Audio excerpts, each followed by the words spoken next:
Okay, it says we're live. Check.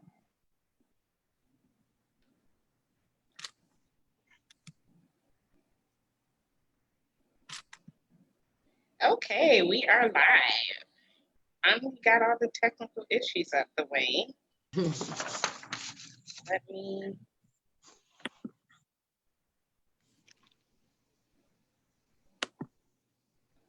make sure that it's showing up here.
Just want to make sure it's showing up properly so that people could know that we're live.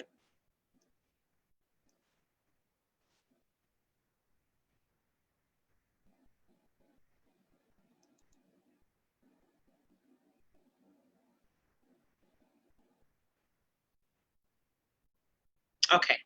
All right. So we are all set. So thank you everybody for joining us today. We had some technical issues we had to get out the way. So I know we're a little bit behind schedule. I'm gonna go ahead and allow the speakers to go around and introduce themselves, and then we'll get started with our conversation today. So Shamika, you wanna go ahead and introduce yourself? You're muted, can't hear you. All right, how about now? Okay, good. Awesome. My name is Shamika Ricks, and I am the owner and clinical director of Well Life Counseling and Spiritual Center. I am a licensed clinical social worker and a licensed clinical addiction specialist here in Raleigh, North Carolina. Okay, perfect. Felicia? Okay, I can't hear you. Mute. Okay. I was so excited too. Hi everyone, happy Saturday. My name is Celicia Rigsby. I am a business attorney here in Phoenix, Arizona. I'm a business attorney. I specialize in trademarks, copyrights, contracts, and business formation. And I cannot wait to love on all of you today. Thank you. All right. And Miss Delonda?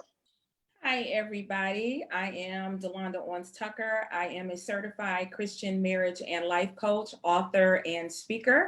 And I am excited about today and just sharing some wisdom and helping sisters out today. Happy Saturday. Okay, perfect. And then we have Miss Amber. Hey ladies, my name is Amber Rochelle. I am right here in Phoenix, Arizona. Woo woo, it's hot outside, y'all, today. Yes. I am a public speaker and founder of Queens Supporting Queens. I'm super excited to be sharing this space with these phenomenal ladies. Hopefully we can answer some questions about, what's going on in this season. Yes. Okay, perfect. And then we have Miss LaVista. Hey y'all, it's LaVista, like Oscar LaVista. I am here in Gilbert, Arizona. I am a business consultant helping with systems, so helping to streamline your systems, put processes in place, helping you to fire yourself from things that you don't need to be doing as a CEO of your business. And I'm also a certified coach. And so with that, I focus with my clients working on their self-care so that they can prioritize themselves in their business, so that as they are working in a business, they are energizing themselves instead of themselves. Okay, perfect. All right, so for the people who are joining us that don't really know what we're going to be talking about today, our conversation today is going to be more so just like an open discussion between women in our community or women of color, period, to just try to talk about how we can navigate through this time that we're living in right now. We won't be necessarily going into the topics directly, but more so just providing some guidance and insights on how we can still protect our mental health during this time, but still stay informed and navigate through everything as a mother, as a wife, as a Black woman, as a business owner. So that's essentially what we're going to be talking about today. Before we get started, I do just want to make sure I get my disclaimers out there, because we do have a licensed therapist and a business attorney with us today. And I know they would kill me if I didn't say this. So we are doing, it's an online discussion, a virtual event. This is not to be used as a substitution for seeking medical or business advice from a professional in your area, or with these ladies that we have on our panel today. So just wanted to make sure I get that out of the way. So one of the things that I kind of wanted to get started on, I just kind of wanted to go around, ladies, and talk about some things that either you directly or your family, your friends have kind of been struggling with right now in regards to, you know, everything that's going on, and how are you all, or what advice do you have for others on how to kind of cope with everything that's going on right now? Tell us where you want to start. I'll start it off if that's okay. So in private practice, one of the things that I have been noticing with my clients is that they are experiencing increased mental health symptoms. So for instance, increasing depression symptoms, grief and loss related to experiencing death or illness surrounding COVID-19, but also grieving the loss of a previous lifestyle. Social distancing has been very difficult for a lot of my clients to adjust to, because they want to hug, they want to touch, they miss that connectedness of being in person with people. So my clients are having a difficult time with those things. Also an increased fears, increased anxieties surrounding their health, surrounding the well-being of their family members, surrounding the loss of employment. So I wanted to also highlight the statistics surrounding increased mental health symptoms amongst the Black community.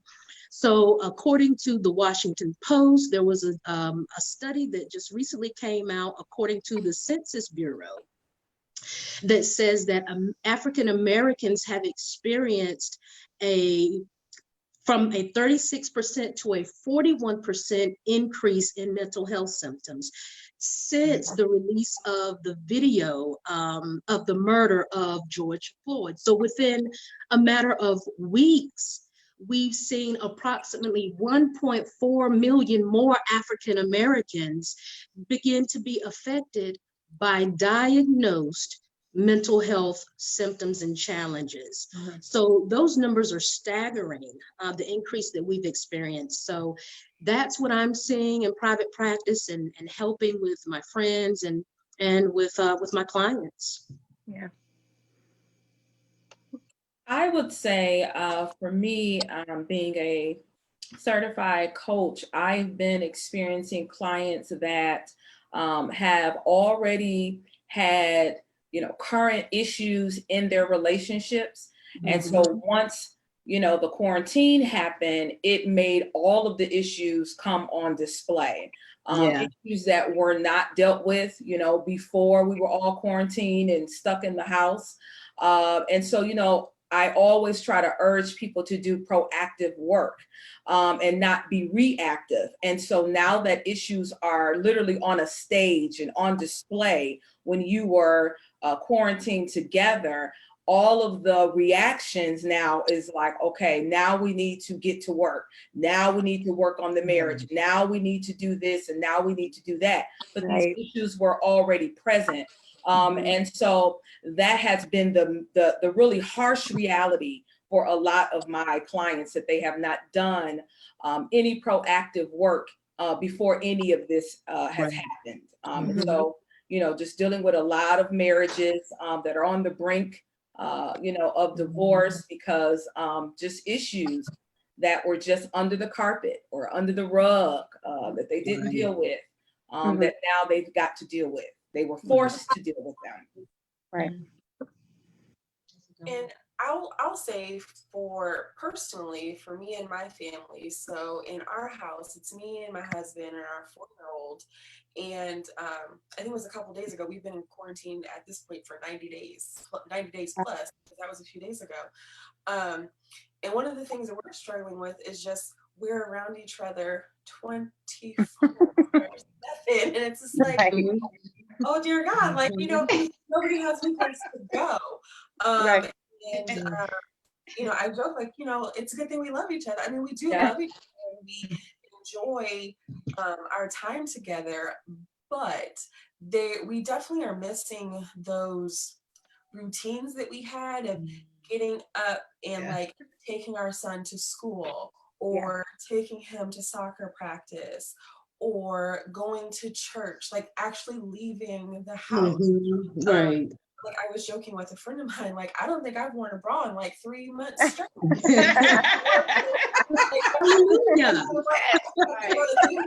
should probably do something about this, but other than that, and it's not where now my son is just like, do you have a meeting? Because it's like the only time I get dressed. I have to have clothes on. So one of the things that we've been doing is just having those honest conversations with each other. Like, I love you, but I can't around you like right now. Like everybody is finding ways to kind of have their own space.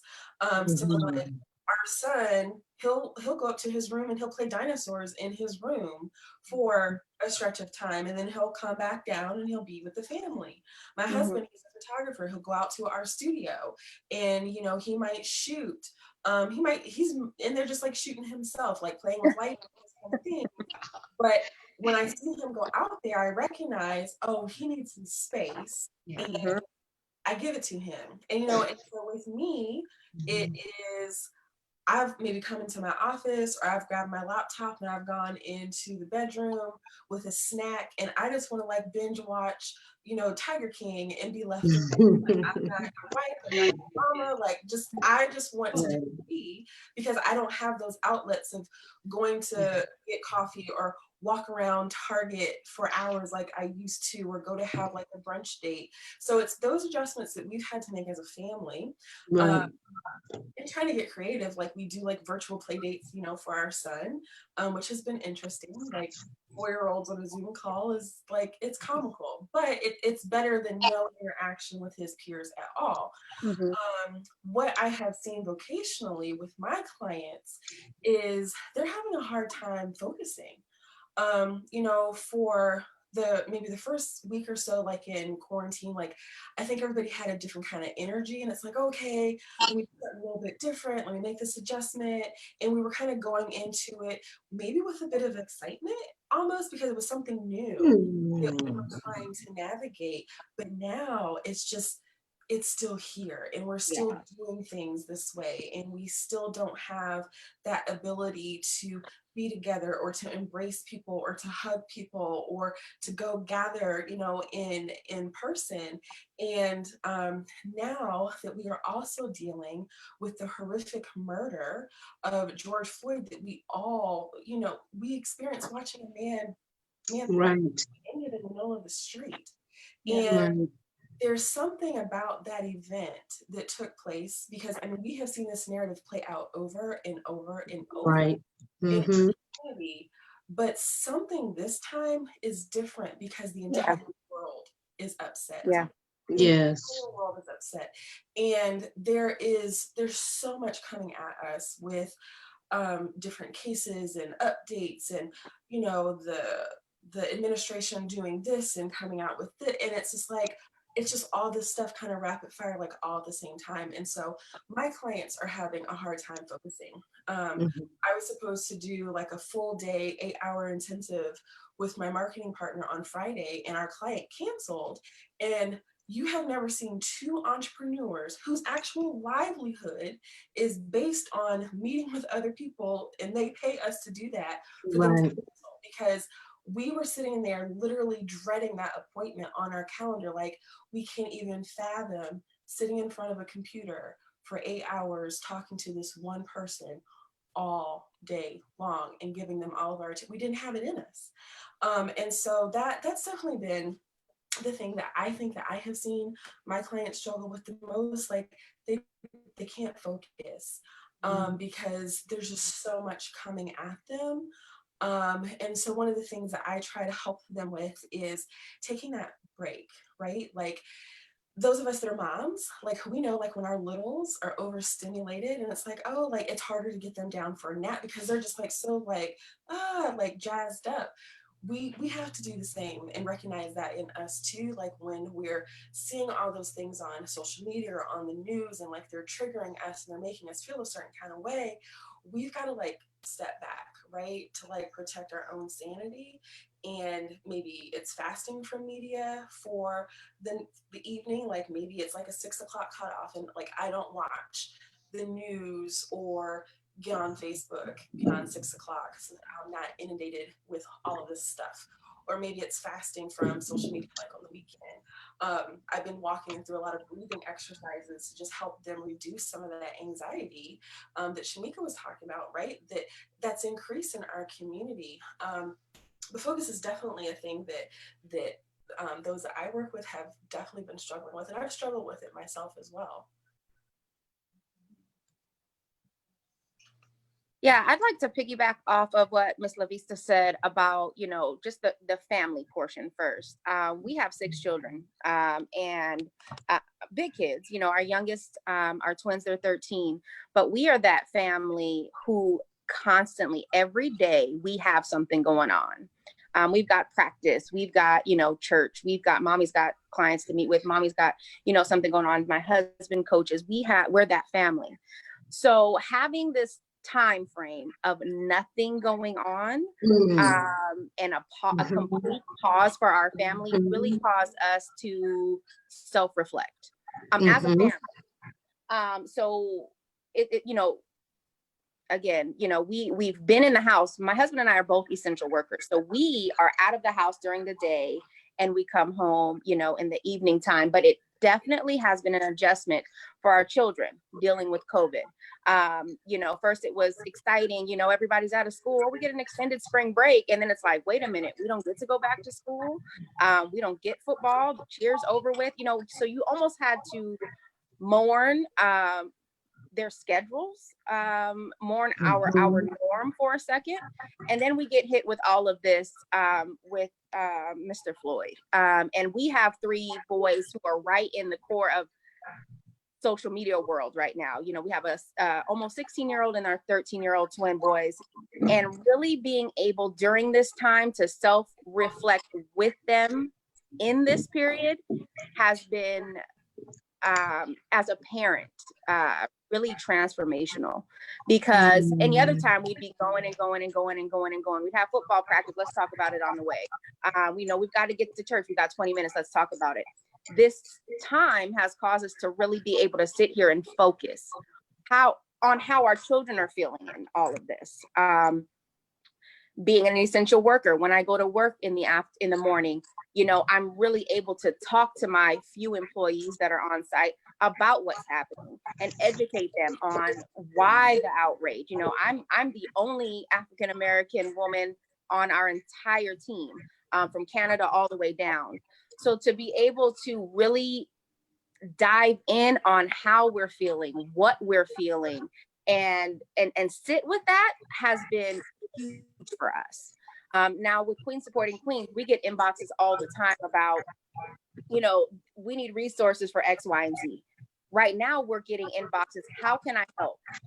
How can I be intentional with my time?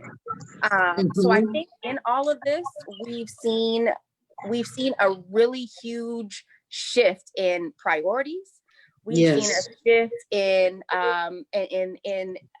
just what we are expecting of others right now. We're not expecting everybody to get up and go. My kids aren't expecting me to come home and have this meal done and all that. They're expecting mommy now to sit home and talk. When I get to my room in the evening, my husband knows I don't have a plethora of notes to go over from the day. I'm intentional with my time with him.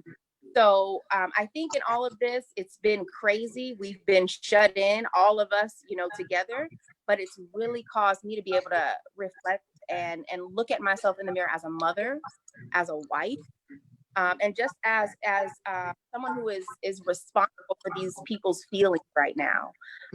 These little people are looking at me every day to set the tone. Every day, they don't have a teacher to deflect. They don't have their peers to let everything out. So I think it's really been transformational for us as a family. And I've really been trying to push that on my social media. How are you feeling? Let's be honest about that. I let it be known the other day, I'm not doing well. This is bothering me.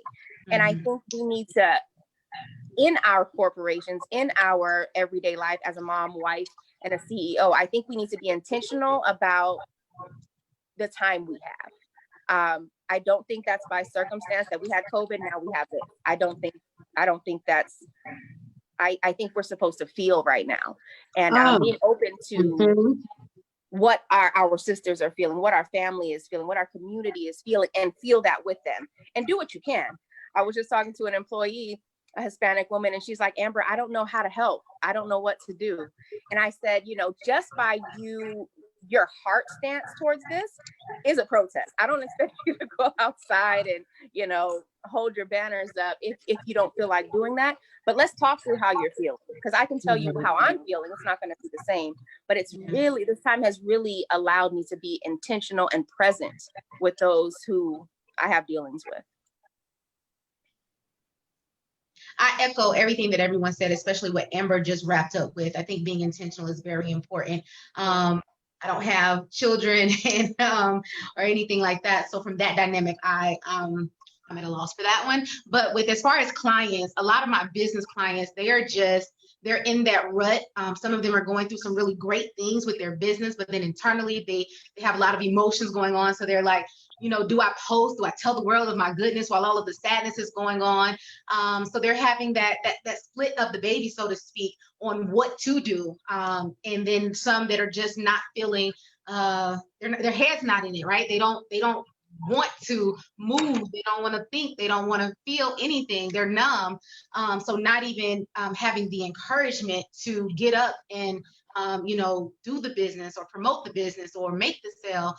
So they're having a time with the emotions and finding that balance between how do I promote my business and also stay in the fight at the same time. So that's what I'm seeing a lot of.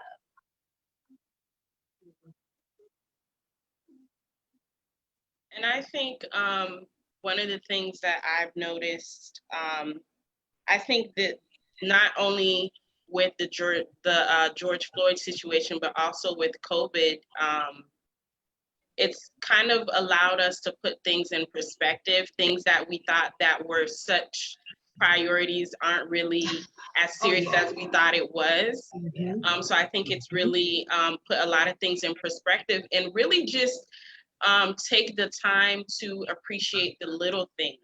Because I made a post about when we first went into quarantine about the things that I'm thankful for, because so many people were on social media complaining, I can't do this, I want to go out, I can't do this and that. And I'm like, but what are you gaining from this situation? Yeah. So for me, it was like, okay, well, less mileage on your car, you're saving gas. You have time to really sit in your own reality, because I think a lot of people are realizing now that quarantine has caused us to really take a look at ourselves, our relationships, the people around us, because we don't have those distractions of going out or whatever to kind of, you know, distract us from what's really going on. And so, and I think Salisha will cover this later on, but I think a lot of people now, especially when it comes to like job security too, because of everything that happened with COVID, people are realizing that their jobs aren't really secure as they initially thought. So a lot of people are looking into ways to start building their businesses or creating different businesses and stuff. And I know for me, because I don't have children and I'm not married or anything, so for me, I think the biggest issue that I've been dealing with is how to navigate through this time as a business owner, because you don't want to seem insensitive to what's going on. You still want to let your audience and your customers know that you care, but you know, you still have goals to meet on the back end. You still have, you know, bills to pay and all this other stuff. And so I think that for me, that's been one of the bigger struggles. So I'm like, can I do an event right now during all of this? Or, you know, I'm kind of like really trying to tread lightly and not really, you know, offend anyone and be like, well, why are you doing this? And we're going through a pandemic or something like that. But the way that, for me, the way that I've been looking at it is really engaging with my audience to see where everyone's at, how everyone's feeling, how they feel about if we did an event or whatever the case might be. And then also just looking at it from a point of view, like, yes, this is what's going on. It's not to say that we don't care. We're not, you know, telling you to keep up with what the current events are. But I think for me, the way that I look at it is, let's take a break from that, because that can get really overwhelming after a while. Everyone's sharing articles and news feeds everywhere you turn, it's something else. So can we take a break from that for a little bit and just, you know, let our hair down a little bit and just try to make the best of the situation that we're in? Well, I just would like to piggyback off of what you were just saying, Faye. Historically, we have been taught as a people that pain is a weakness. Acknowledging our pain is a weakness. You know, crying is a weakness. Any type of emotional acknowledgement is a weakness. However, in the climate that we're in, the Band-Aid has been ripped off. And now we can actually see, when we acknowledge our pain, our trauma, how we can really channel that pain into action, into change, for a greater purpose. So that's one of the things that I start with in telling, you know, my clients that it is okay, you know, acknowledge it. We have to face it. We have to deal with it, and then we can begin to problem solve and begin to come up with solutions.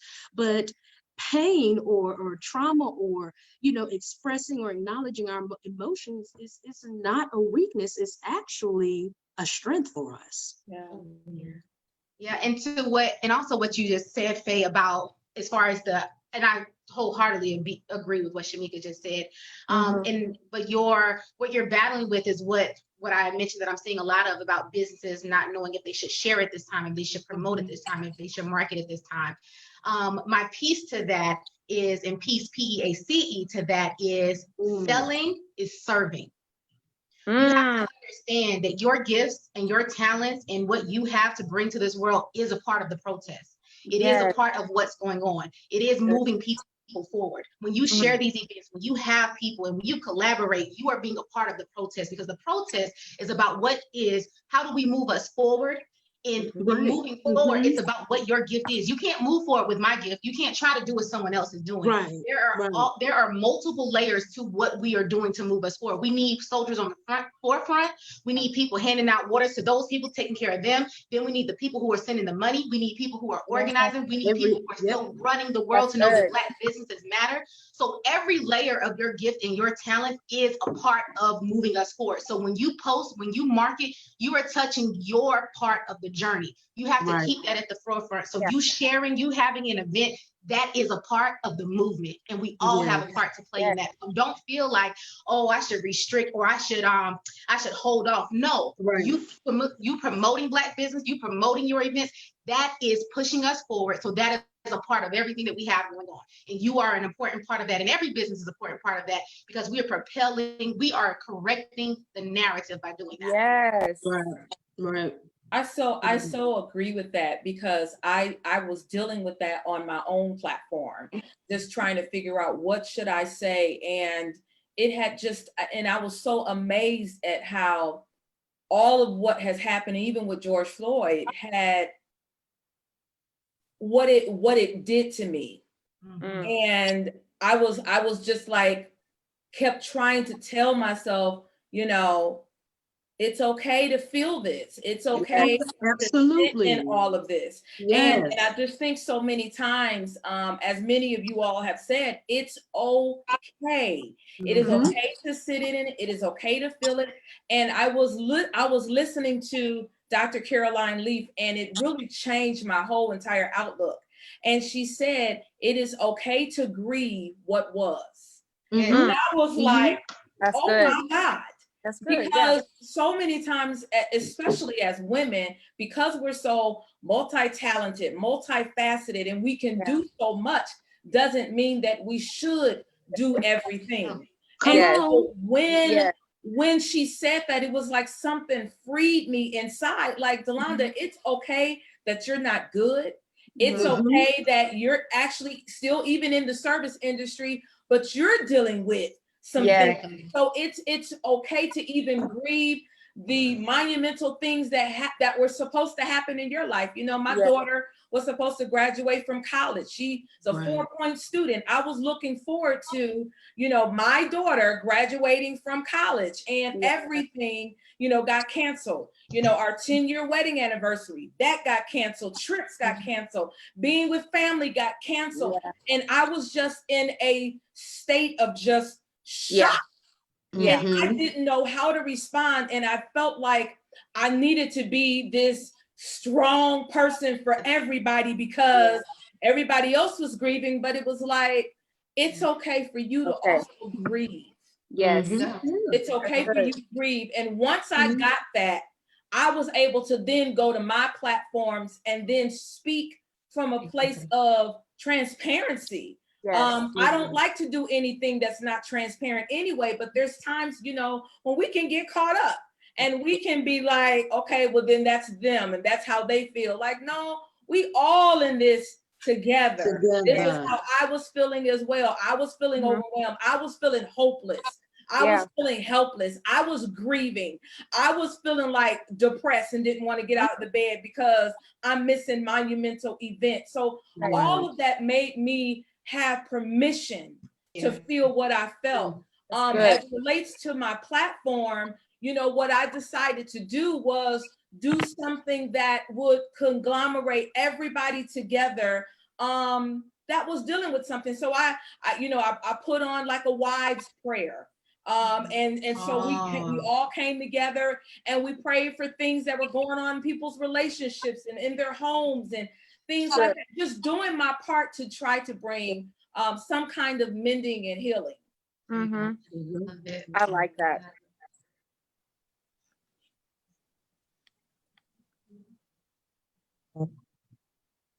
So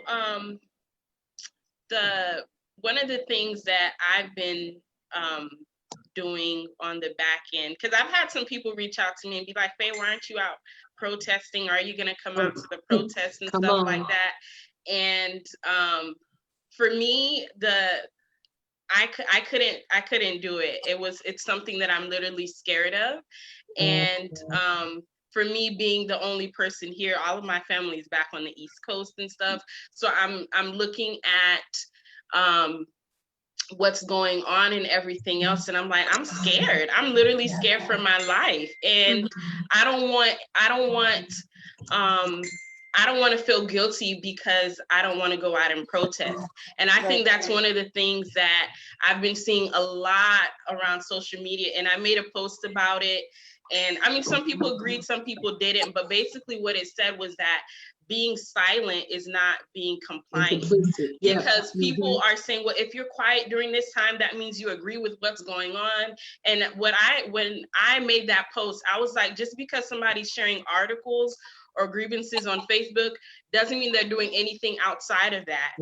And just because you're not posting what you're doing to help the movement doesn't mean you're not doing anything or you support what's going on. So for me, I kind of looked at it just like Salisha was saying, everybody has a role in this movement. And so for me, what I'm doing is my part is having an online discussion like this to help make sure that the women in our community are supported, to know that they're not alone during this and they're not the only ones that feel this way. And then I'm also working on adding 500 Black businesses to my website, because my way of helping the movement is making sure that I use my platform to share your businesses and help the money circulate in our community. So one of the other things that I'm going to actually do tomorrow, I'm actually going to be doing another live tomorrow, because there's some things, and I don't want to get into it too much, but there's some things as Black-owned businesses that we need to get together as well.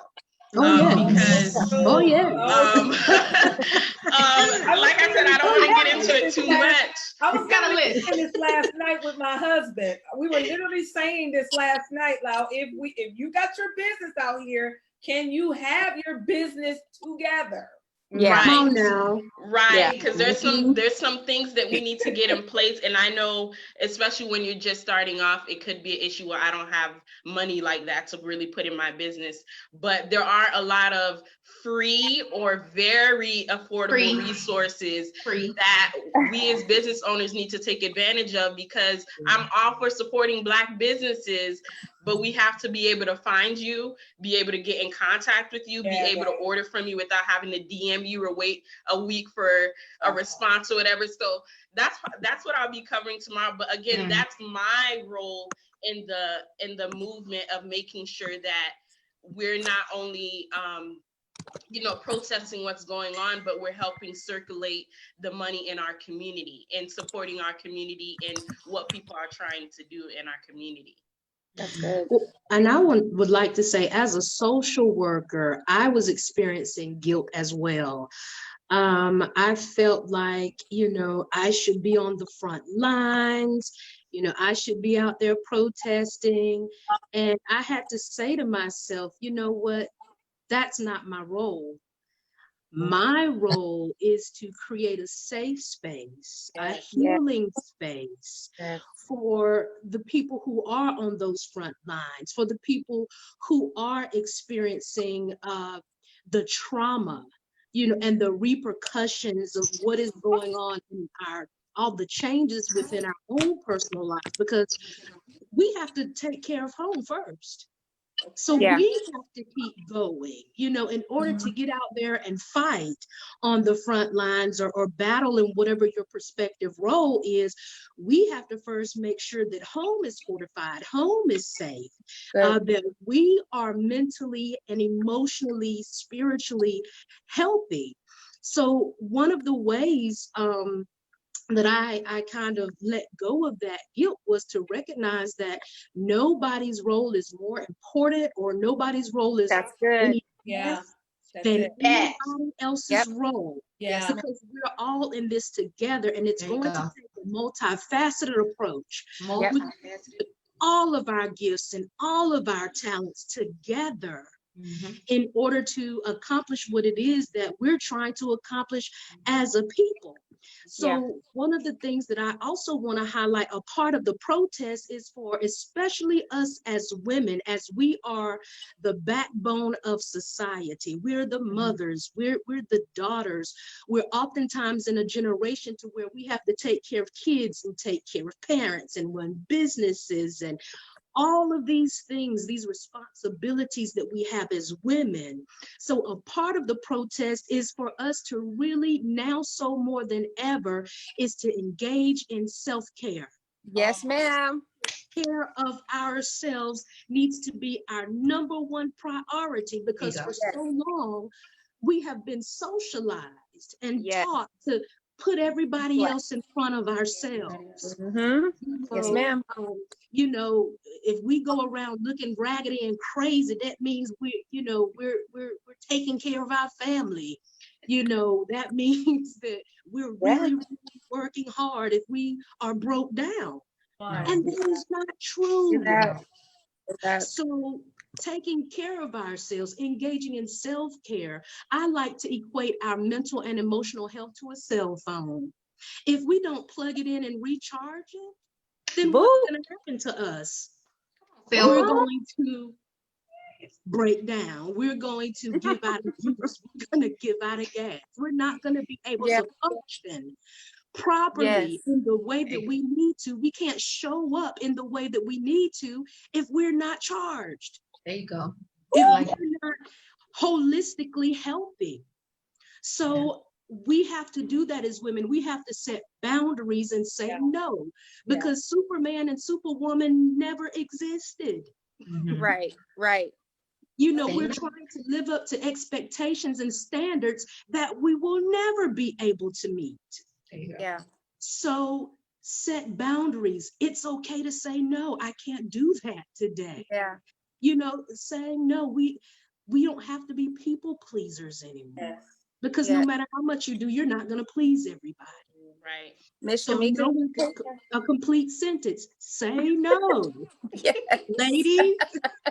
Yes. And no explanation afterwards. No justification. No period. Just no. Period. Done. And Miss Shamika. Self-care. Yes. Miss Saying Shamika, no what you is said. self-care. Yes, it is. And what you just said is so key, because even as a person who's constantly going, I had to literally sit with myself and say, you're good. Yeah. It's okay that y'all don't have, your calendar's not full. It's okay. Like, I was feeling bad that, you know, I didn't have activities for my kids to do.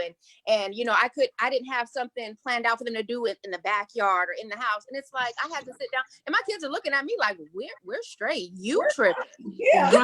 You know, but it really causes you to sit back and say, who, first of all, who did this to you?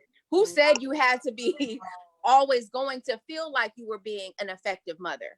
Who said you always had to be going to say that you were doing your part in the community? Right. I really had to sit myself down, and I'm always that person who says, keep your foot on the pedal, keep your foot on the pedal. But you know, I've had the brake on with the emergency brake up. You know what I'm saying? So I really had to look at myself and say, you know what? This is okay. You're going to be okay. And with the longevity of this thing, it's really an exercise for me now. Like today I went to the gym. I just started working out again. And I said, when I got home today, you know, everybody's chilling and doing their thing.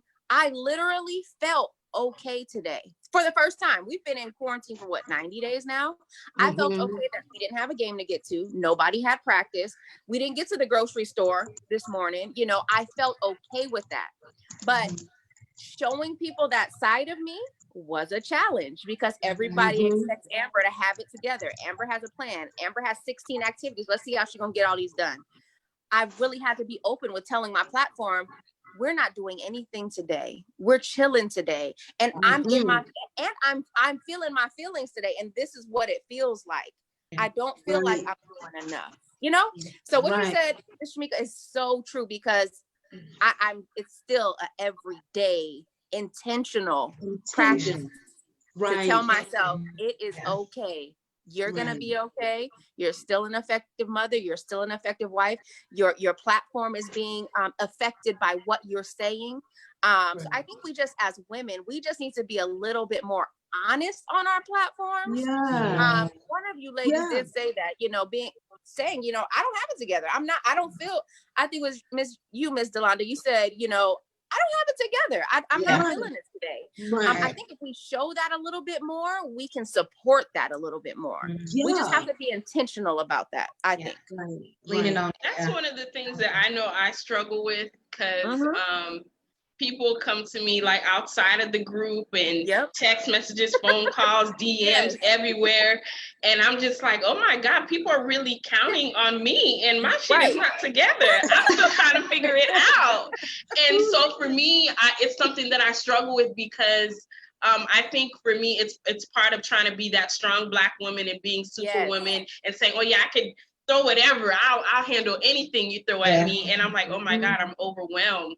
So I remember when quarantine first happened and I had to cancel a few events that I had in the month of March. And I was talking to one of the ladies on my team and I was like, oh my God, I have nothing to do. Like I have no event to stress over, no emails to send out, nobody to chase or whatever. And I'm like, what am I gonna do? And they're like, just relax, babe. You need to relax. And I'm like, no, I don't know. And that's something I literally don't know how to relax. I don't know how. So it's sometimes I can't. Like when I'm eating or watching TV or something, I gotta be doing something. I'm like, oh no, I'm just sitting here. No, what could I be doing right now with my time instead of just sitting there and relaxing? So that's one of the things that I'm still struggling with. But I think I'm making some kind of progress because I make I would literally sit there and tell myself, no, they put down the phone, watch TV, or no, walk away from the computer, go lay down or something, because it's always something going on. And I think because that's something we've been so conditioned with like just take on everything, whatever, just endure. And I'm just like, you know what, no. And it goes to what Shamika said. I'm sorry, go ahead. No, because if I don't relax, I'm gonna go crazy. I'm gonna lose my mind, and then how can I serve my community in that condition? Exactly. So it's what Shamika said. Exactly. So one of the things that I would add is that it's a favorite quote of mine, and it's, "You will drown trying to be the anchor for everyone else." Let me write that down. Whoa. Me too, Amber. I'm putting it in my phone. Say that again. I think that's one of those things we've talked about it, that we as women feel like we've got to take on the weight of the world, the world. And I can remember, it was a while ago now. We weren't even married a whole year, and I was still in corporate at the time, and had worked like a 12-hour day. I came home and I realized that what I was going to cook that night, it was still in the freezer. So it was like, okay, like now I don't have anything for dinner.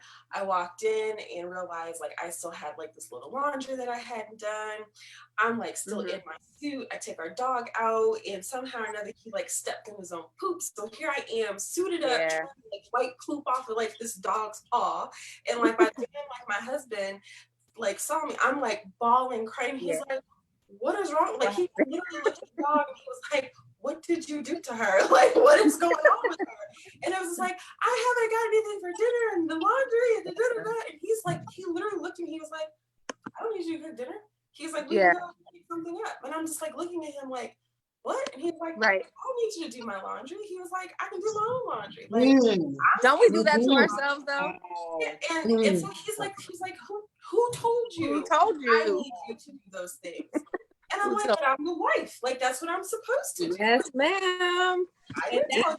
That's the powerful thing, LaVista.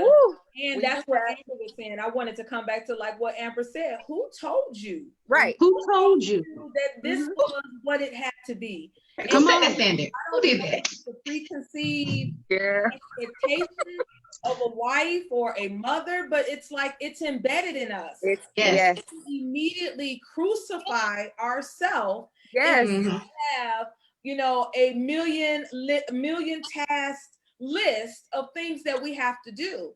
And I've done the same thing. But this is like, okay, if my day has gotten busy and I have, forgotten to take food out, I'm like, oh my God, that's the worst thing in the world. You're gonna live. Yeah. You're gonna live. Eat some cereal. See another day. That's what's gonna happen. They're gonna live to the end of the day. It's like, he fed himself before he married me. So right. Hello, you ate. You was eating before. Right. And so it's one of those things like with the clients that I work with, it's one of those I try to instill in them that we have to get in a place where we're giving ourselves permission to use time and energy and resources to take care of us. Yeah. There you go. That's good.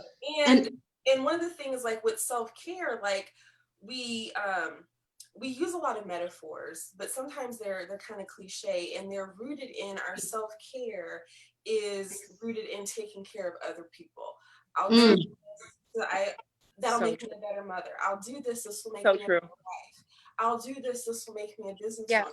And quite frankly, it's all BS, because Yeah. self-care is about you. It's about There you taking go. care of you. Like the oxygen mask thing, that's probably one of the more famous ones. It's like, put your oxygen mask on, so you know, put mask on the other people. Right. Put your oxygen mask on because you simply need to breathe. Right. Right. So we have to stop like beating ourselves up. We have to let go of the guilt of doing something for ourselves so that we are okay. There And you then go. as a healthy byproduct, we show up as better mothers. Yeah. Okay, we do show up as better wives. We're okay. We do show up, you know, Right. better business owners. And I Right. want to back on the conversation about the protesting. I can remember being, you know, a girl in school and reading through and watching like the documentaries of the things that happened in the 60s and sitting there and thinking like, you know, this is what I would have done if I had been alive in Right. 65 or 68. Well, you know what? 1968 is right here in 2020. There you go. Here we are. Come on now. Like, I'm not out there, right? And it was like I'm starting to like beat myself up. Like I'm not on the Yeah. front lines. Like I'm not, you know, down there in downtown Phoenix doing this and like shouting for, you know, justice and all this other stuff. But at the same time, I think Faye was talking about the fear. Like there's crazy stuff that's going on. Like Yeah. across the world, people are getting hurt, people are getting beat up. Yeah. And you know what? It's not just me that I'm responsible for anymore. I'm somebody's wife, Right. I'm somebody's mother, and to think about what would happen to them if I was hurt or God Yeah. forbid, like my life was taken at a protest. You know, there are things that I've been able to do, like meeting with our mayor, meeting with our chief of police, and having some one-on-one discussions. That is my form of protest. Yeah. One of the other ways that's my role in all of this, I think that Shanika was talking about it, is focusing on self-care. Like I just led Yeah. a retreat this morning. Like my role in all of this is being a disruptor of chaos, looking at my clients, Yeah. looking at their face and seeing you are stressed out. And if you continue on this route, you are going to potentially kill yourself because Yes. you're just Yeah. dealing with so much that you are not getting the release, you're not getting the rest, you're not nurturing yourself. So what my role is we're going to come together and we're going to focus on you, and we're going to take a pause, and we're going to breathe, and we're going to focus on your self-care, even if it's just for this 90-minute day. Like that's how I am contributing to the So good. Yeah. And on a side note, we actually did do a protest today here in our neighborhood in Gilbert. We got a flyer on our door that there was a Black Lives Matter protest in our neighborhood. Now there's only 2 Black families in our entire community. And so, you know, my husband and I were looking at each other like, is this a setup? Like, what is okay. We got dressed and we went out, but because the premise was the neighborhood wanted to come together to unify each other, to show our children that we need to be in this together. And he led Black Lives Matter call and response call through the entire neighborhood at 4. And like you talk about a proud mom, like watching that, like okay, like this is my role. Like I'm not on the front line, but that's not my role. That's not my place. My place is having those conversations with leaders as a business owner, right? It's sure that my people are okay and they're taking that time out for themselves. That's how I'm helping the movement so that they can rest and recharge and get back out there on the front lines. Right? Because there's virtue in your work and there's virtue in rest. We have to do both. So we good. not negate either. We have to do both. So good. I wanted to just chime in quickly about one thing that I noticed about our conversation was the effects of racial trauma. When we talk about where do we get, who told us, where did we get that we have to work ourselves to the bone, you know, to be successful, or work ourselves to the bones to be a good mother, to be a good wife, to be a good employee. It goes back to the trauma of racism, to the trauma of slavery. Because that is that line of thinking that we have to work ourselves down to the bone. You know, when we appear to be, you know, broke down and cast down in order to be productive, goes back to what we were taught historically. You know, the stereotype of, you know, that people of color are lazy. You know, people of color are dirty. I can remember before I used to go to the doctor as a child, my mom scrubbed me down, you know, from head to toe, fixed my, I mean, I looked like I was going to take a Olin Mills photo. Not Olin Mills. Olin Mills. Oh, yeah, Sonny, you was doing something when you went to Olin Mills. I was greased from my head to my toe, the bows in my hair. Anytime we would go and stay at a hotel, my mother would clean up the hotel room before she left, because she didn't want the people to think that we were dirty or that we were nasty, or that, in other words, that we were less than human. So we had to work 10 times harder in order to be seen as human, or even not even seen, but even, you know, to try to achieve humanity. Right. So that is race-based stress that we continue to perpetuate and inflict upon ourselves from generation to generation to generation. I see it in myself. I have to constantly be intentional about, because even right now, y'all, I got about 4 or 5 jobs. Wow. Come on, hello. Wow. Just in case. Just right, you know, because that line of thinking, that race-based stress was instilled in me. You know, from my mother and her mother and so forth and so on. And that is the perpetual cycle that we have to begin to break, because the chains have been broken off of us first here. Here first mentally. And so how we see ourselves, and that no longer is serving us as women or as a people. And we have Shamika, that's so good. That is so good. I was just talking to someone because, you know, as a teen mom, I was a teen mom, got married at 16 with 2 children at 14, 15, and got married at 16, right?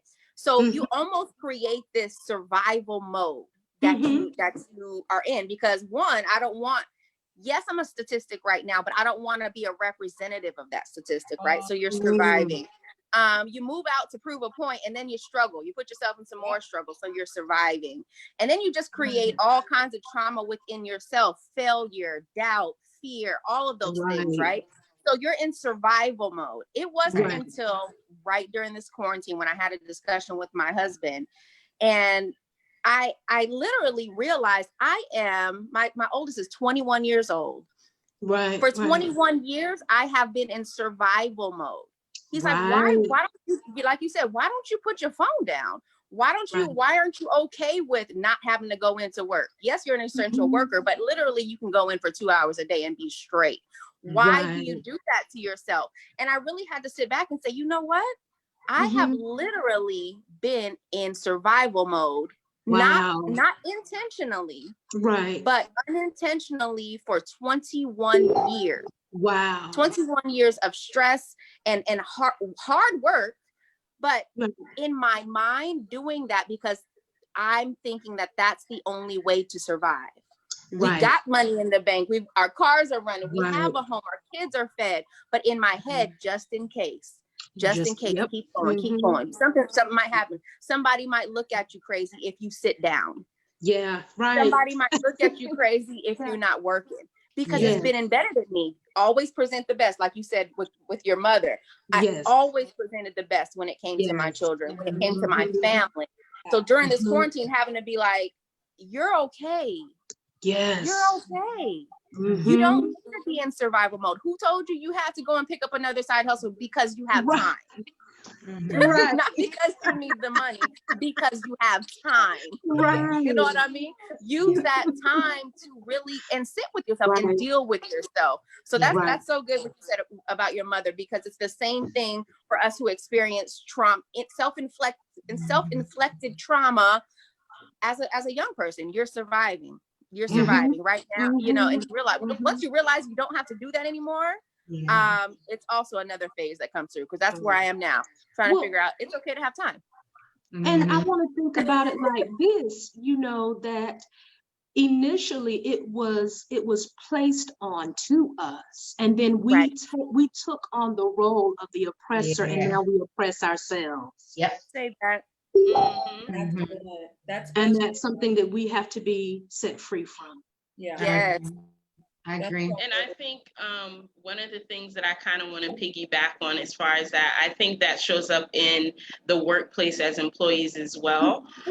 When we think about quote unquote Black tax and what that means for us, that we have to work 10 years to get where somewhere else was that might not even be as qualified as you, but you have to go out of your way to show that you're worthy of that.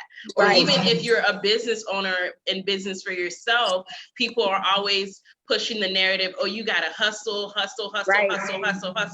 no days off, blah, blah, blah. I'll sleep when I die, whatever. And I'm like, that's not my goal. I want to be able to be booked, but not always busy. Like, I don't want to be stuck behind my computer 24/7, trying to, you know, just keep up everything. And I think, and that's probably something I'll cover tomorrow as well, but I think that also goes into the mindset of the business owner, as far as, do we feel like we're worthy of what it is we're actually wanting to seek from owning our businesses or building these legacies and stuff? Because if we don't believe that we're actually worthy of having a 6-figure business, or you know, being able to scale and not have to work 24/7 in your business, it's going to show up in how you interact with your customers, the services you provide, the products you provide, the boundaries that you may or may not set.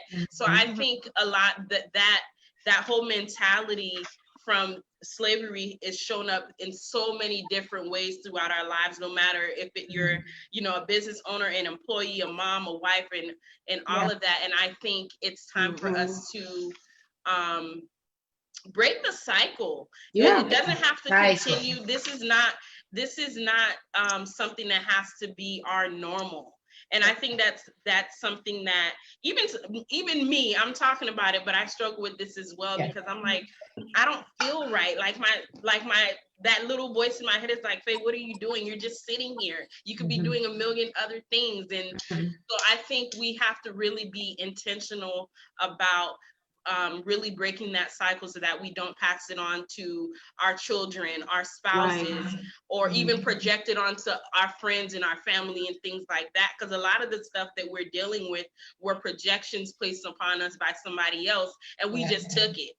Because it could have been your mom, it could have been your dad, it could have been your spouse. So we just took it and just, you know, this is what it is, and we're just gonna have to work through it. So I think we really have to work on making sure that we feel worthy first. So I know for me, one of the things that I do, I put little sticky notes around, like when I was working at my job, like on site in my cubicle, I put little sticky notes on there, like, you are worthy, you got this, or keep pushing, or whatever, because sometimes you need those reminders. And I know people might think, well, no, that's not a big, but you'll be surprised as far as how much those little things help. Or even just being intentional about who you have on your social media list. I don't want to be scrolling on and seeing that, because that's still something that I'm exposing my mental health to. So I'm really intentional about the people that show up on my newsfeed, the people that I follow, the people that I subscribe to, because we have to be in a place where we can look at it as, everybody can't have access to me. whether it's through social media, through email, through DM. Yes. I'm not accessible to everybody. No. So for me, one of the things that I've done is and it's so small, but it really helps. It's big. I put my phone on do not disturb from 9 p.m. up until 7 a.m. every single day. So if it's not my parents calling, if it's not like my close friends, like my team members calling me or something like that, I'll hit you up tomorrow.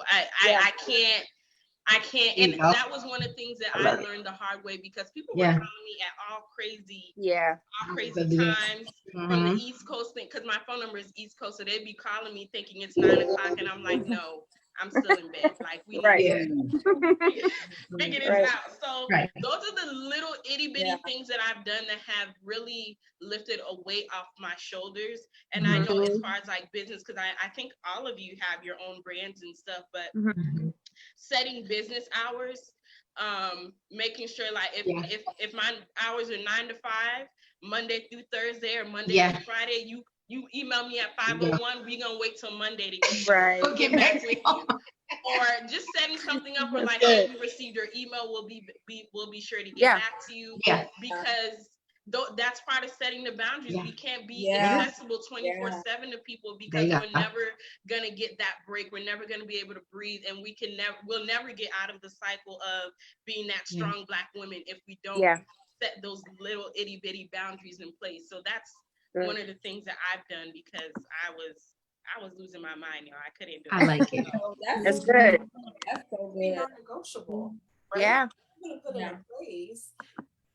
They need to be in place. They need to be your non-negotiables, the things that you are really just not gonna budge on. Like, even you talk about like the office hours. Like, I have, my own office hours, and they fit the season that my family is in, right? Like, my husband works from home. Like, my son is small. Like, I can't be on the phone 8 hours a day for appointment coaching or things like that. And so it's like, here's the block of time that I'm available. And, I've had to say no to business, sometimes, because it's like, oh, well, that time doesn't work for me. Can you meet at such and such time? Nope. At that time, I'm going to be sitting down on the floor playing Hot Wheels with my son. So no, like, I'm not willing to give you that time, because that time is with my family.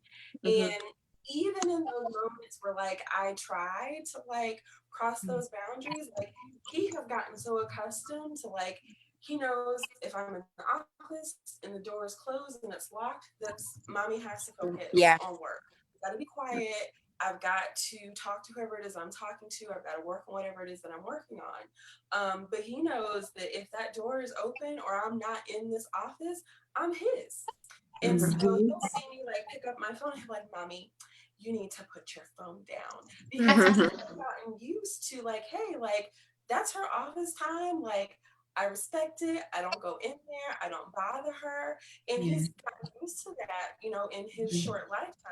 But he also knows that once I cross that threshold, like, I'm like, mama, right? Yeah. Right. Yeah. It's gotta be non-negotiable, because I have to have that time to be able to show up fully in my business, focus unapologetically on what's going on, right? So it's like, there better be an emergency coming into like this door if somebody comes in. Otherwise, it's like, why are you in here? Like, that this is like what I'm doing. But they know that it's the same on the other side, that if I'm with them, I'm with them. And I couldn't care less what kind of emails coming in or whatever, because I'm focused on work when I'm there, and I'm focused on my family when I'm with my family. And those are just boundaries I'm not willing to negotiate on. Yeah. And one of the other things that I kind of wanted to touch bases on, because I don't have children, and I think a couple of the other ladies don't have children on here either, but I wanted to talk about, as mothers, how have you, or what advice do you have as far as mothers protecting the mental health of their children? Because I don't think that's something that's really talked about, because children need mental health care too. So how do we kind of navigate through this time to maybe not inform them of everything that's going on, but still let them, give them an idea of something, but still make sure that they're protected as far as their mental health, or just trying to protect them while still making sure that you're not losing yourself in that process. Yeah. I'll speak to that because we just did a discussion Wednesday night. We did Injustice, a Mother's Perspective. And we actually did it with another woman who is Caucasian and has mixed children. And she was able to bring up how much information she had to get and receive for herself to be able to understand what her husband was feeling, but also be able to communicate to her son that it was okay to feel. Right. So in our discussion, we talked about something that came up with my family. We were going to go to a local protest here, and I didn't realize how passionate my boys were about the Black Lives Matter movement. Now, again, they're 16 and 13-year-old twins. I didn't realize because it's never been something that we expose them to, I guess.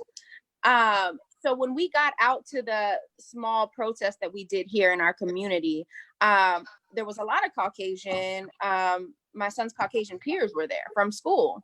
And he was holding his sign, and he looked at me and asked, "Do you think I'm offending them by holding up this sign?"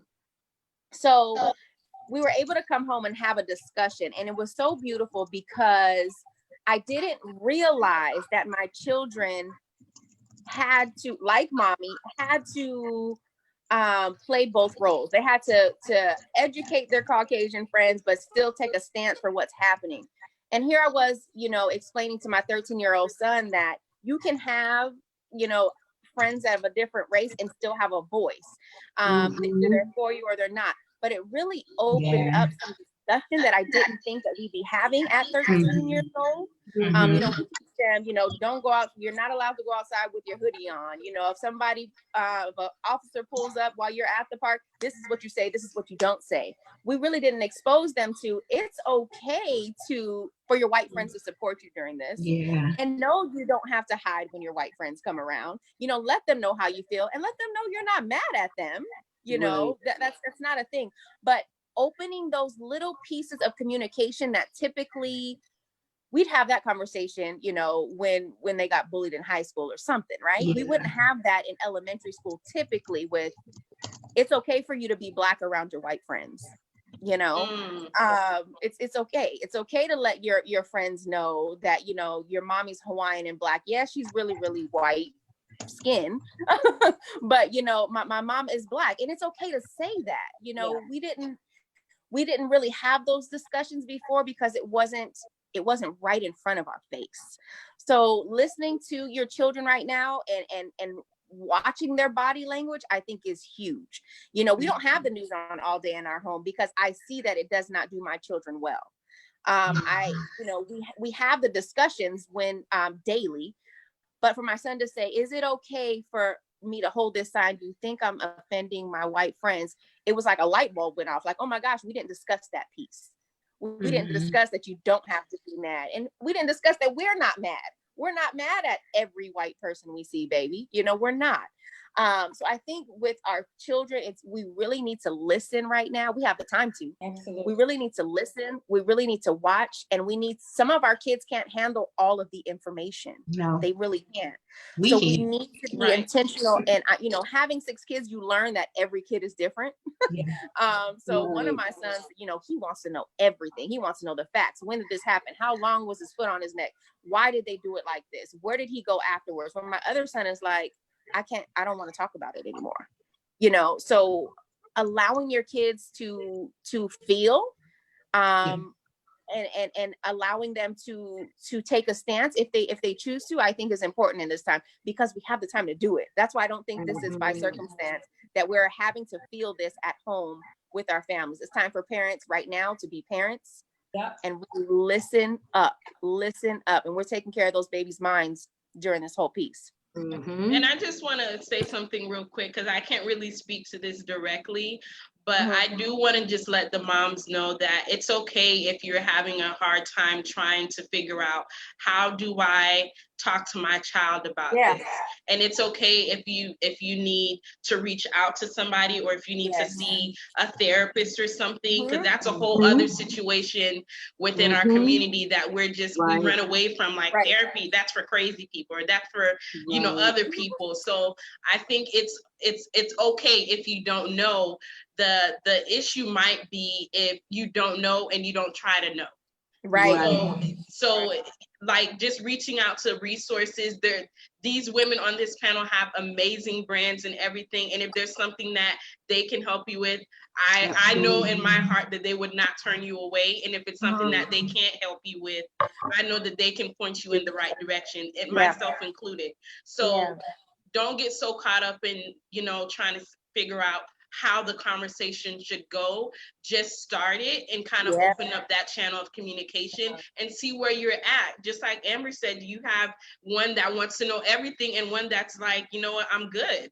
And so you kind of have to see where your child is at, and then kind of go from there and see how to approach it. Don't just go full force, because if we're having a hard time absorbing everything as adults, as mothers, as wives, as business owners, as employees, how can what is like, how can we expect our children to be just okay with everything that's going on? Exactly. For me, I have a 23-year-old son and a 21-year-old daughter. So we're kind of empty nesters, even though my daughter stays at home. And what we've always tried to do, we've always tried to educate them from the beginning, even when they were, school age and they went to predominantly white schools.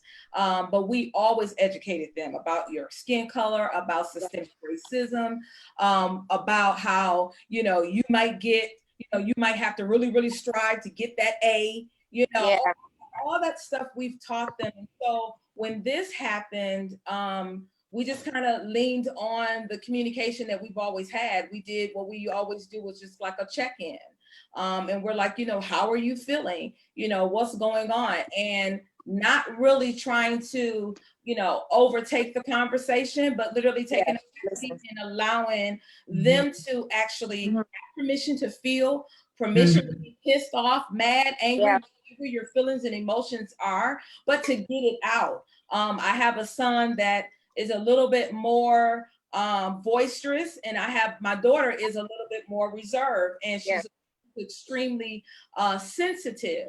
And so with her, I can't go all in. I have to really sit back, listen to what she's saying, and allow her to feel it, because she'll be in a pile of tears, because that's how sensitive she is. But we gave her permission to feel what she needed to feel, and she came up with her own stance. Of course, she don't like any of this injustice, and she has friends of other races. I was so proud that she was proud to stand, in her Blackness, despite the fact that she has other friends of different races. She did not back down. She was like, this is what it is, So just allowing them to, I believe, let them understand that it's okay to feel whatever you need to feel.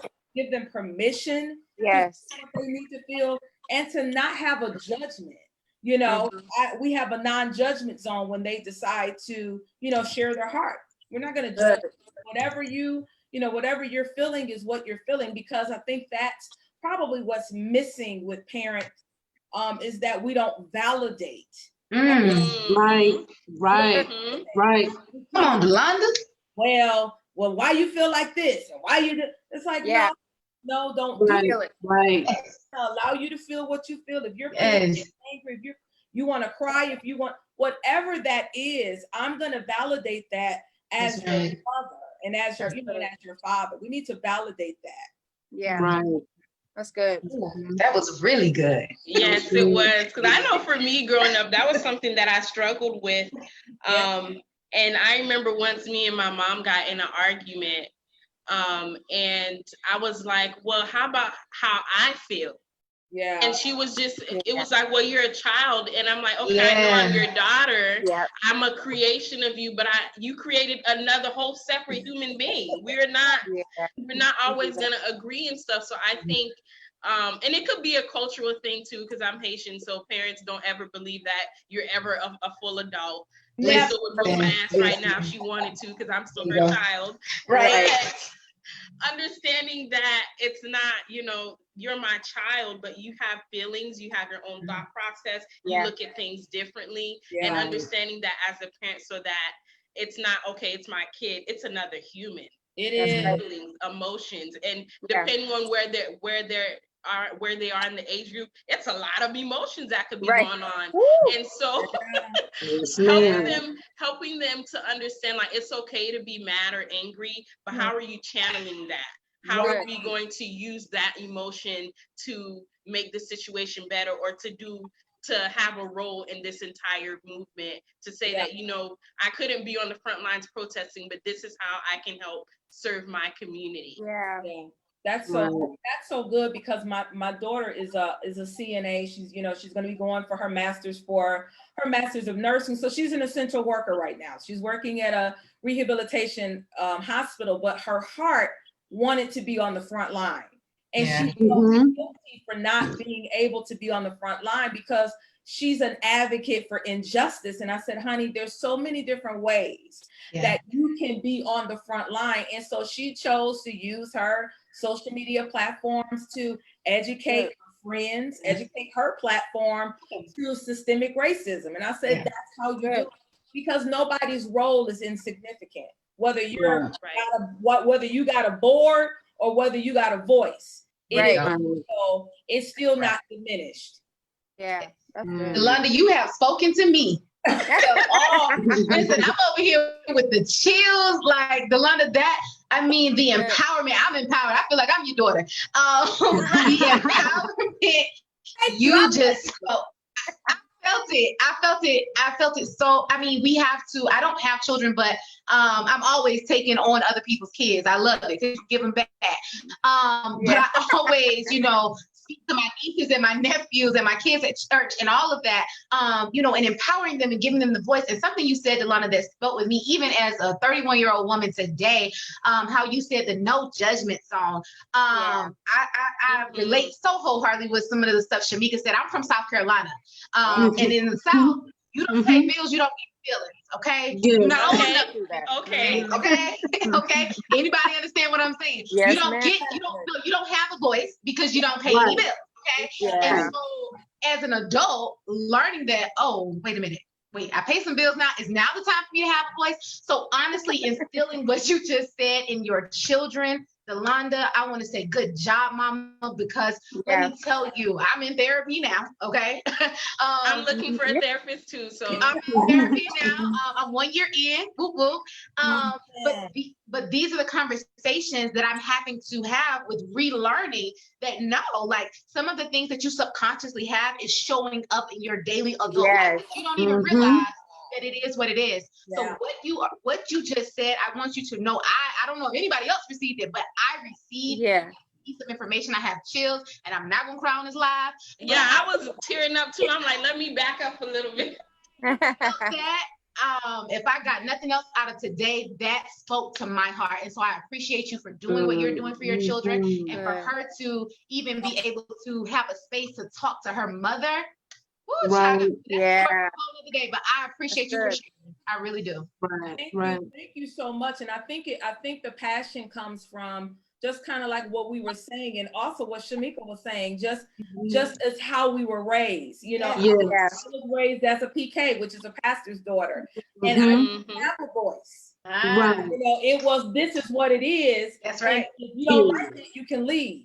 And see, and I think what we don't understand is that your children grow up.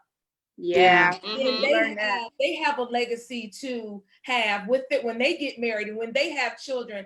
And it's like, okay, so now what? So then what am I going to teach my children? And I opted to teach my children you can still have a voice. You don't have to be disrespectful. Right. You have a voice and you have an opinion. And I love what you said, Faye, when you said you're raising another human. Right. So I'm your child. I'm a human. And so I'm going to be the human that's going to go into society, and I'm going to be suppressed in my emotions and in my thoughts and in my vision. You don't want to do that, because I became an adult that was like that. Yeah. And I think if we really want to get down to the nitty gritty of the situation, you guys, I think a lot of our mothers, my mother, let me not say a lot of, I don't want to offend nobody. So my mother, coming from her, my parents were born in Haiti. I'm the first generation American or whatever. So coming from Haiti with how she was raised and the cultural differences and stuff like that, I think my mom I know she didn't have all the answers. So growing up, there was a lot of resentment there. Because I was just like, I don't know why my feelings don't matter, or why can't she see how I feel, or understand where I'm coming from. And I had to grow up and get to the point where I'm like, okay, this is what it was, but am I going to continue to let it be, or am I going to make a change? Right. And I think if our community was more open to the importance of mental health, my mother could have probably went to see somebody, and not necessarily that she had mental health issues, but someone to guide her through the process of what it's like to raise 3 daughters in America, and you just being here, for a few years or whatever. So I think a lot of that has to do with our mothers, because they didn't have the resources, or it was something that was shunned. And then so now we're adults, and my mother didn't need therapy, or we don't discuss feelings in the household, so we don't do that around here. And then the cycle continues. And so I'm not here to say that slavery that isn't still showing up in our world today. I'm not here to say that it's our fault we're feeling this way. But what I'm here to say is we have educated ourselves, or we're still educating ourselves. We see the climate of the world that we're living in. What are we doing now? That we have the education that therapy is at your fingertips now. Everything is so accessible. What are we doing now to stop the cycle from continuing? Because it's not about what we've already been through, but are we going to continue to go through that? Are we going to take advantage of that? Well, at some point, we have to take responsibility for the direction of our lives. Right. Oftentimes, we stay stuck in a victim mentality, and we blame other people. It's a difference to understand our history rather than to continue to shift blame so that we are somehow feel like we don't have control over anything. So we have to take control and responsibility over the direction of our lives, because nobody can do that for us. Mama and them didn't have the resources. They were only doing the best that they could do. But as you said, now that we are grown and we're putting away the things, the childish things that no longer works for us, now let's start now with taking responsibility. I am in control of my life, and my happiness, my joy, and my peace is up to me. So what are we going to do about it? Well, it starts with conversations like this. It starts with educating, because believe it or not, I work in severe mental health. I work in rural communities in North Carolina, where we still don't have access to health care. We still don't have access to primary care, to doctors, and the emergency rooms are the primary source for people to get mental health treatment. Jails are mental health, mental health crisis response centers. Rather than giving people access to get treated, rather than channeling those people into the mental health clinics or into places that can treat the problem. Jail is not going to do it. if they have substance abuse issues, if they're just reacting out of what the root of the problem is. Yeah. And so every day, so we still don't have equal access or access to health care. You know, unemployment in rural North Carolina is a barrier to health care. If you're not employed, you don't have insurance. If you're not employed and you're not deemed legally disabled, there is no Medicaid benefit. So I work in a clinic to where if you're uninsured and you don't have the ability to pay in rural North Carolina, that you do have a place to come to where we will see you and give you the help that you need. So we receive a lot of grant funding in order to make healthcare accessible to all people. But we're just one. We need, you know, healthcare is a human right. Right. Yeah. Healthcare is a human right. And I pray that we begin to that we really acknowledge the power of the collective community. Yeah. Oh, yes. We have power, y'all. You know what I'm looking at, and I'm maybe I'm getting off topic. I'm not gonna go there, but the stigma in rural North Carolina of mental health care is, you know, it's just as if it has always been. So there are still barriers to the education. There's still barriers to removing that stigma that it's okay to ask for help. It's okay if you need a helping hand. So that's what I try to do to empower the populations that I work with, to let them know that you're not a victim. Starting today, you've made the right choice in taking care of your lives. Just by you sitting here is a victory. That's powerful. Good. And That victim mentality is real. Oh yeah, that was a whole lot. No, that was good though. That was real good. Yes. I didn't want to go too far with it. We needed it. No. I don't. Y'all ladies are taking us to church today. I just want to Listen, let y'all where's know, the in case you didn't know, we are in a full-blown service right now, okay? But what I wanted to talk about, because Shamika covered a lot of stuff, and I think with everything that is going on right now, it's so easy to focus on these two situations or these few situations right now, but there's so many layers of this, and you could literally, you know, pick one from the list and let's work on that. It's so much going on. So the issue with healthcare and the jail system and how everything is for profit or whatever, it's not really there to rehabilitate people back into society or whatever. It's a business. So all of that just shows how many layers we have that we need to sort of peel back and work on. And also, and I know some people might get mad at me about this, but also to highlight the need for more women of color in these professions. Okay, I know a lot of things. We want our kids to become athletes and actresses, and in Hollywood, we need more. We need more Black women, women and men, and mental health.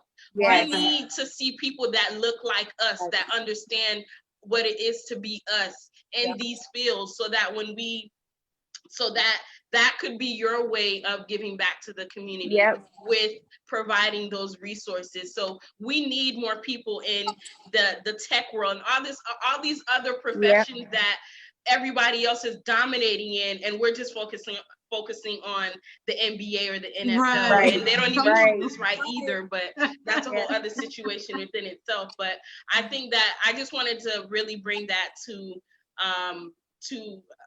up front, because you covered so much within that small time, but we need more people in the mental health field. Mental health, I think a lot of us, a lot of people in our community look at it as a luxury. And it's a necessity. It's not something that's like, well, you know, when I have it, I'll be able to do that, or maybe one day. But this is a necessity. Like you need food and shelter, you need mental health, a mental health professional or some type of mental health practice in place to cover you as just a human in the world today. Everyone needs mental health. So I'm glad you covered that. So I think we're almost about to wrap up. I wanted to let you ladies go around, and if you have one last piece of advice you want to share, and then also how people can connect with you outside of our event today, to reach out to you if they want to connect with you later on. Okay. So I'll start with you, Amber. Okay. The last little piece that I wanted to give just to the ladies listening is something that I said throughout this whole thing. It's okay to feel right now. It's okay to not have it all together. It's okay to mourn your losses. Someone said, graduations and things like that. It's okay. And in it being okay, do other things to improvise. I mean, birthdays and graduations during this season, we've had plenty within my circle of family. We have gotten so creative with pull-up parties and Zoom conversations that, this might be a way of life for us, on Mother's Day, stopping by each one of my girlfriend's house and putting out a basket. Hey, I left something on your porch. Being creative in this season is going to help. Don't feel bad that, you didn't get to have that graduation or that party. Do something though. Because if you're like me, you have to fulfill that with something. So it's okay to feel, and it's okay in your downtime. I think, Faye, you said that you're always doing something and you feel bad when you're not. Feel that, because we have to know that that's not normal. I always go back to who told you, Amber? Who told you it's not okay to sit on the chair right now and chill? Who told you that? Who told you had to be working? It's midnight. Chill out. So in all of this, feel it, and then feel it so well that you do something about it. And how can people connect with you outside of this, Amber? Because I know I already plugged you in about the podcast. So everyone who RSVP'd is going to get the link if they want to listen to the podcast. But I'm going to let you. Yeah, Unapologetic Sisterhood is, I'm the co-founder of this podcast. We are creating a space for women, faith-based, to have a discussion, those uncomfortable discussions, because I think sometimes as women of God, as Christians, we, like you said, we were almost, it was embedded in us that we can only talk about these things. We can't talk about real topics. We can't talk about sex. We can't talk about having a glass to drink. We can't and that's unrealistic, right? Yeah. So Unapologetic Sisterhood just creates a space to have those discussions, to talk about those times, when your husband's on your nerves or you don't feel like getting up that day, whatever it is. We're going to have those uncomfortable conversations. And then we, that's on Unapologetic Sisterhood. And then Queens Supporting Queens, we are in the process of becoming nonprofit. Hopefully this gets done quickly because it's well, you got Salisha up here, right? I'm about to hit her up. I did some research before we got on.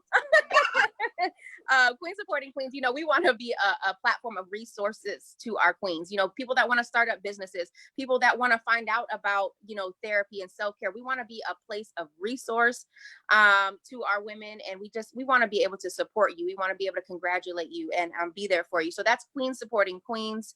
And then, social medias, my IG is Amber Rochelle 77.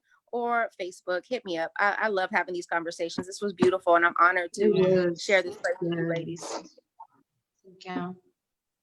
And I thought I was muted. LaVista, what last piece of advice do you have that you would like to share? So before we go, it would really just be to take time to breathe. These are very overwhelming times that we're living in.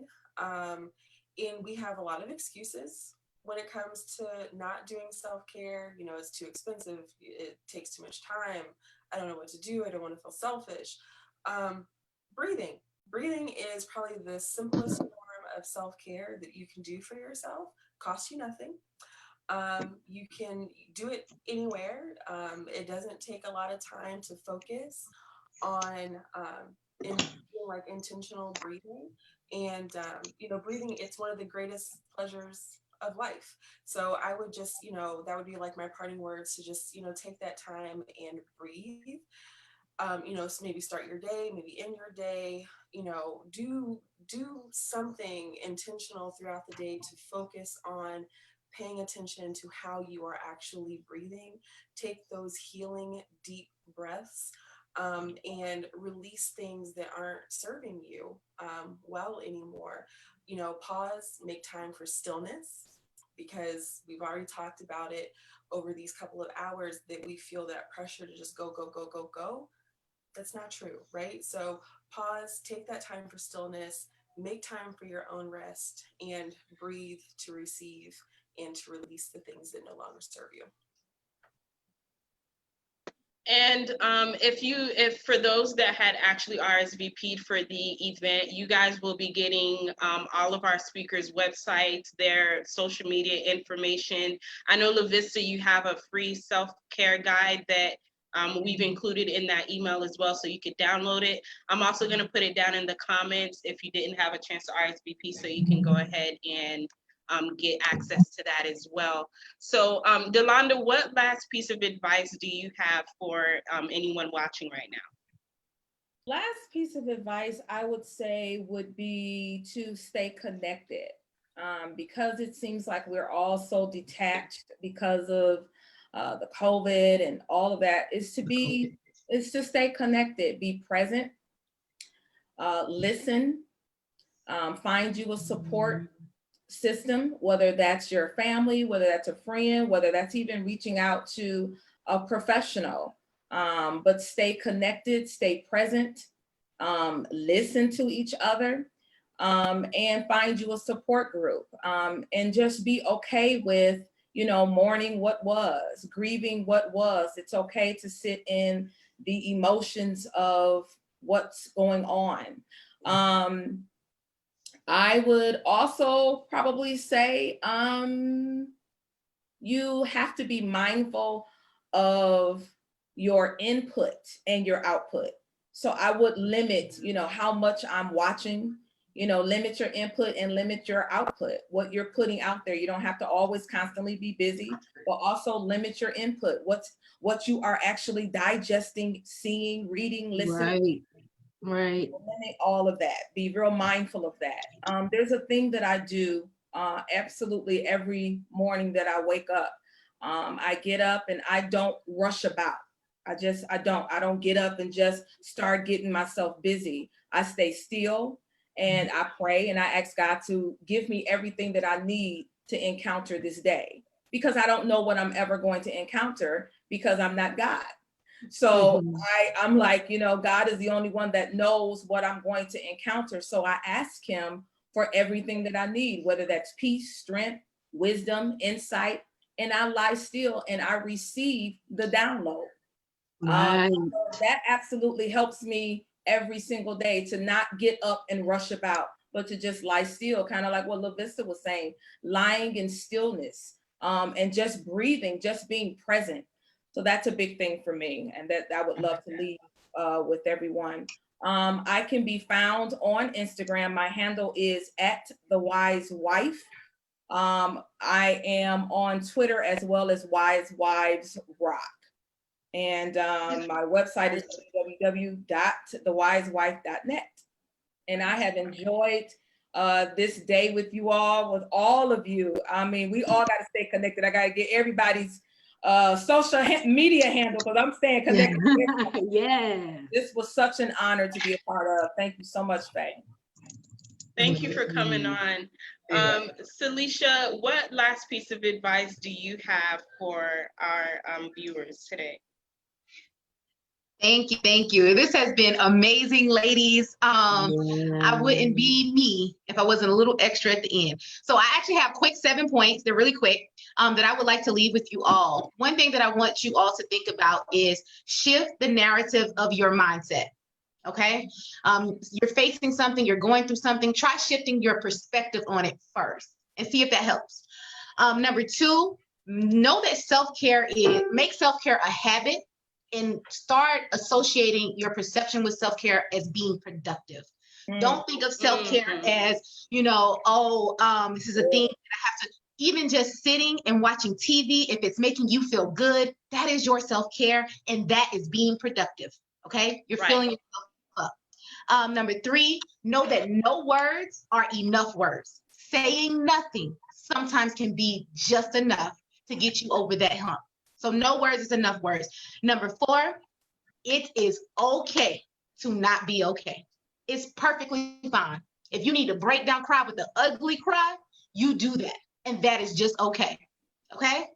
I don't know what number I'm on. 5. Selling is serving. Remember that. My business owners, my aspiring business owners, your marketing, you sharing your gifts and your talents with the world, that is of service. We need your talents. Okay? Number 6, learn to be selfish. Yes, yes, mamas, wives, learn to say, no, I'm good. All right, I'm good, right? Learn to take a piece of you back, right? Yeah. Be a little selfish. We hear the word selfish and we think, oh, you selfish, that's a negative thing. Change the perception around certain words. Learn that being selfish is sometimes the best thing you can do in a situation, because when you fill up your cup, you are doing service to everyone. And then when you go to pour, you're pouring from a clear mind. And that is important, because even in good intentions, you can do harm when you are broken. So be very certain when you go to help someone and you go to support someone, that you yourself you're in a good place. Because if you try to help people, even with good intentions, baby, you can hurt someone. So You just said a mouthful. Oh my God. I'm like, oh my God. This is good. Y'all, listen, I'm telling you, listen, I'm learning, and listen, everything I'm saying, I have learned in the last year of therapy. So just tell you. All right, and then my last point, and I'm gonna get on out the way, is to create intentional affirmations. Faye said earlier about her sticky notes. Y'all, I have sticky notes everywhere over here, and I'm just gonna share this one sticky note with you all. It's a blue one. It says, He is, which is God, because that's what I believe. God is not going to put me in a situation without giving me the provision to go through the situation. And that's called economy. I got it from one of my YouTube videos. I don't know. So create intentional affirmations. The I am beautiful, the I am great. Those are perfect too, if that's what you need. But be very intentional. Be very specific. I am because. I am beautiful because. I need this because. Yeah. Breakthrough is whatever you need, whatever you want, whatever you're going through, be intentional with your life and make sure you are doing what you can to stay in the fight. You can't say, I'm receiving the input, output that Delonda said. I'm receiving all of the information. I don't know what to do. Give yourself a fighting chance. Do what you can to fight the battle. And that's all I got. Oh, so good. All I got. Girl, that was good. To find me, okay. So y'all, I don't know if y'all can see it. The Amber just threw the whole book at you because she's just tired. Okay. And send your offerings too. Right. Come on. Right. Pass the So bucket. the lesson that touched my spirit, she done got me talking. I don't usually act like this. I feel this energy. Oh, and I love you all. Yeah. I really do. I love people. I love women. I love all of us. Yeah. To find me, I'm Felicia Riggs, business attorney, the Rigsby Law Firm. That's my handle on Instagram, as well as Facebook, the Rigsby Law Firm. And so that's how you can connect with me. I love you all. This was amazing, Faye. Thank you so much. Thank you. All right, Ms. Shamika, go ahead. Well, first off, I would just like to just express my gratitude.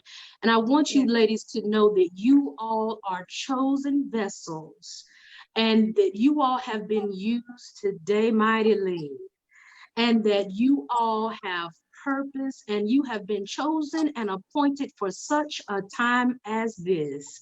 So, and to the hostess on today, Faye D, thank you very much. I truly thank you for creating our platform on today for us to just share, because truly the spirit of truth has come on today. Come on. And when the spirit of truth shows up, then our path becomes clearer. So, you know, this is Well Life Counseling and Spiritual Center. And the takeaway from today, from my perspective, is let's not just be hearers of these powerful words that have gone out and gone forth today, but let's also be doers.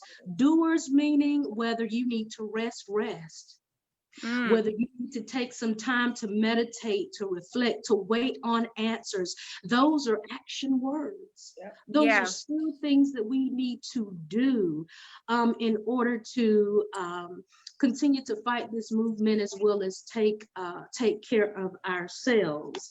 One of the closing things that I also want to say, one of the things that I don't think we got time to touch on, but to entrepreneurs, aspiring business owners, or people who just have a goal in life that they want to achieve. I just want to say to you, never give up on your dream, because our dream never gives up on us. We give up on our dream, but our dream is always waiting for us to come into awareness that it's still there. I don't care how many times it seems as if you failed. I don't care how many times you have relapsed. I don't care how many times you've experienced a setback. Your dream is still waiting on you to just show up. Come on. It's waiting on you to show up. So is it a good time to start a business? Yes. Yes. Is it a good time to go back to school? Yes. Is it a good time to repair broken and conflicted relationships? Yes. It's always a good time, because better is always an achievable goal. So I want to encourage the people out there to continue to push forward, continue to whatever role it is you play. There's no big I's or little U's. We're all in this thing together. I thank you, ladies, and it was an honor and a pleasure to be with you all today. Thank you. Thank you. So, did you mention your social media handle? You was taking us to church, you done forgot. I'm just, like I said, we have had church on today. It's not about it's not about a religion, but it's about a relationship and truth going forward that's going to impact change in the hearts and minds of man. Right. So you can find me at my website is www.lifecounseling.com.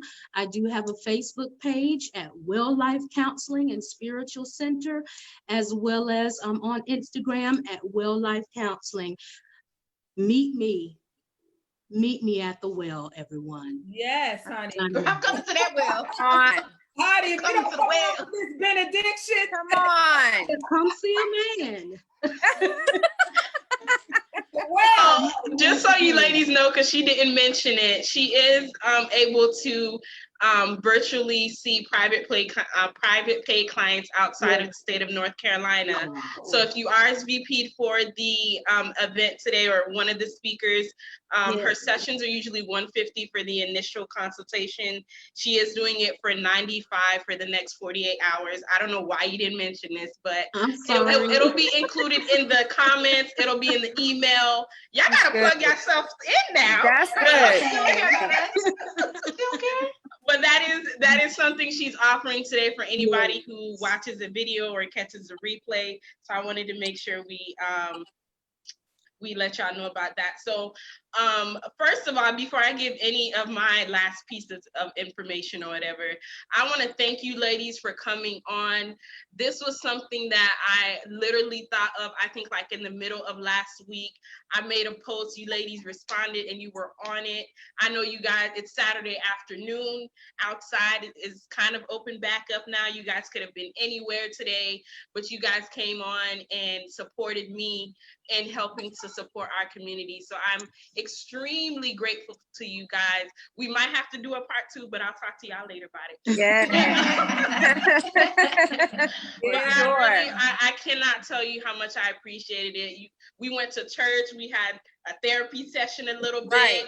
Tears was almost coming out. So I think it was needed. And I thank you ladies so much for coming on and helping me help our community to get through this time. So my last piece of information would be sometimes pain is our purpose.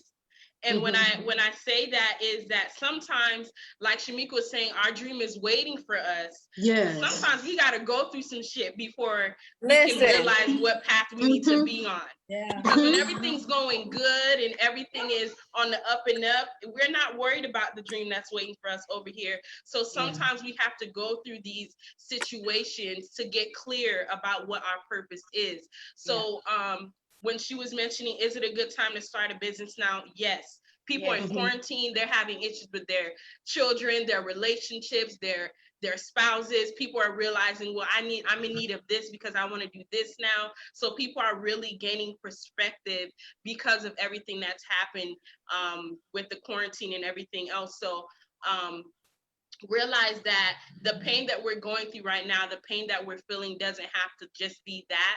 We can use that and channel it into other ways to help serve our community. So I thank you ladies for coming on.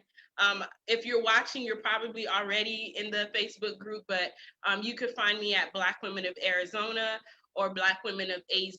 We're on Facebook, Instagram, Snapchat, Twitter, Meetup, and blackwomenofArizona.com. Tomorrow, I'm going to be going live again with to just talk about some things that us as Black business owners have to get in order so that we can help, so that we can start showing up in our communities better as business owners. So thank you ladies again. I appreciate you ladies. Again, if you guys RSVP for the event, all of their information will be included in that email. I did go ahead and put their information in the comments as well. So again, thank you ladies so much. I'm so grateful for you guys. You guys just don't even know. So thank you so much. You enjoy the rest of your afternoon, and I will catch you guys on part 2, but we'll talk about it later. She done plugged that twice. You ladies. Love you all. Thank you. Bye. Thank you so much.